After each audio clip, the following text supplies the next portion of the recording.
국민의힘이 한나라당이었던 2006년 5월 20일 오후 7시 15분 박근혜 전 대통령은 당시 서울시장 후보였던 오세훈의 지원 유세를 위해 신촌을 찾아왔습니다. 악수를 나누며 유세차에 오르려는 찰나 청중 속에 숨어있던 의문의 남자는 10cm가량의 커터칼을 꺼내 박근혜의 오른쪽 얼굴을 그었습니다.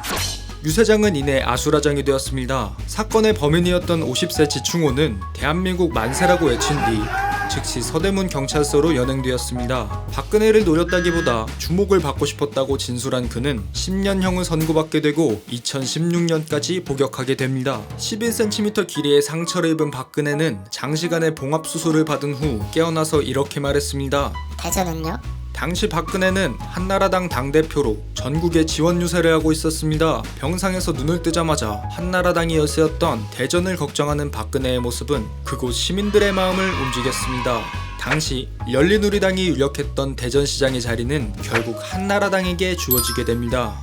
박근혜가 병상에 누워있었을 당시 김영삼이 문병을 왔습니다. 김영삼은 이렇게 말하면서 피습을 당한 박근혜를 위로했다고 합니다. 나도 진상테러 등 여러 차례 피습을 받았다. 정치인들은 도대체 무슨 일을 겪고 있는 걸까요? 그래서 모아봤습니다. 칼 맞은 정치인, 정치인을 향한 습격.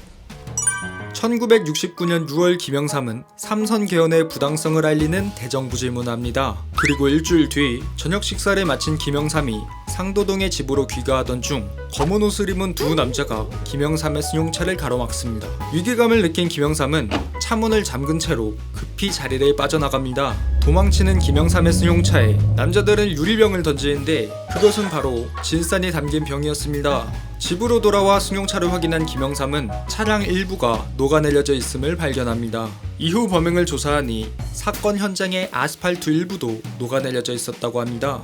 범인은 잡히지 않았지만 누군가의 사주가 있지 않나 추측하고 있습니다. 이 사건으로부터 40년이 지난 뒤 김영삼은 피습을 당한 박근혜를 찾아가 이렇게 말했습니다.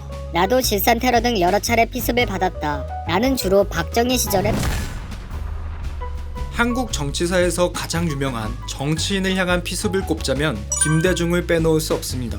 1973년 8월 8일 일본 도쿄 자민당 의원 기무라 도시오와의 약속 장소로 향하던 김대중은 5명의 괴한에게 납치를 당하게 됩니다. 김대중은 온몸이 테이프로 묶인 채 차에 태워져 부둣가로 보내집니다. 그리고 대한민국 중앙정보부의 선박 용금호에 감금됩니다. 당시 해외로 망명한 김대중은 반정부 투쟁이 한참이었고 중앙정보부장 지휘가 위태한 이후락이 박정희의 신임을 되찾기 위해 납치를 주도했다고 전해집니다. 이 쇼킹한 사건에 결국 미국 CIA가 개입하게 되었고 김대중은 납치된 지 129시간 만에 서울 동교동 자택 근처에서 풀려나게 됩니다.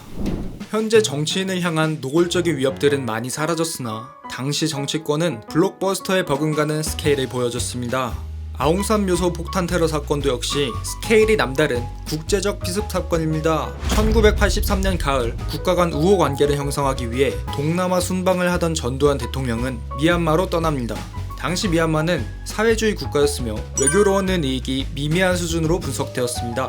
그럼에도 불구하고 국제 무대에서 북한보다 우위를 점하기 위해 추가적으로 계획된 순방이었습니다. 순방 이틀 차 전두환은 미얀마의 독립영웅 아웅산의 묘소를 참배하기로 했습니다. 그날 전두환은 미얀마 외무장관을 만나기로 했는데 일정이 조금씩 밀려 참배에 지각을 하게 되었습니다. 또한 전두환이 도착하기 전 진원곡을 미리 연주하게 되었는데 이 음악 소리가 바로 북한이 폭탄을 터뜨리는 신호였던 것입니다.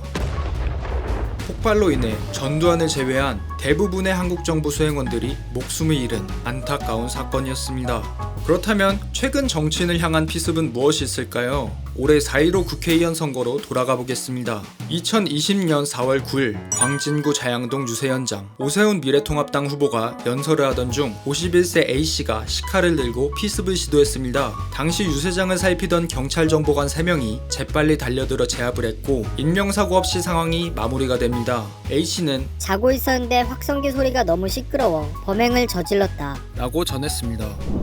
오늘 준비한 영상은 여기까지입니다. 더 재밌는 내용으로 찾아뵙겠습니다.